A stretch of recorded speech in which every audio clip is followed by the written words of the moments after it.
তীব্র শীত উপেক্ষা করে বেগম খালেদা জিয়ার সমাধিতে আজও শ্রদ্ধা জানাচ্ছেন সর্বস্তরের মানুষ।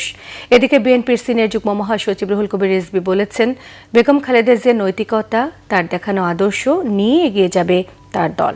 সাবেক প্রধানমন্ত্রী এবং বিএনপি চেয়ারপারসন বেগম খালেদা জিয়ার কবর জিয়ারতে আজও সমাধিসৌধে মানুষের ঢল দেখা যাচ্ছে।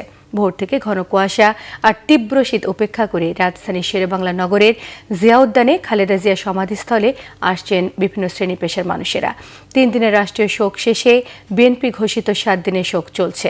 ভোরের আলো ফুটতেই জিয়া উদ্যানের সমাধি কমপ্লেক্সে আসতে থাকেন শত শত মানুষ। কবর জিয়ারতের পাশাপাশি সমাধিতে ফুল দেন অনেকেই। আজও অনেকে কোরআন শরীফ খতম দিচ্ছেন।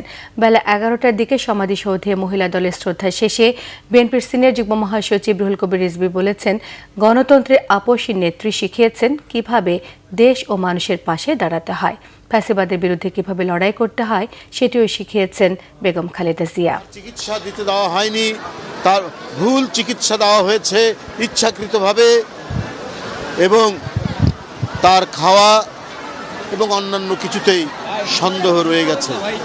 কেন এই নেত্রী তিলে তিলে ধীরে ধীরে মৃত্যুর মুখে পতিত হলেন, এটা গোটা জাতির কাছে একটি বড় প্রশ্ন।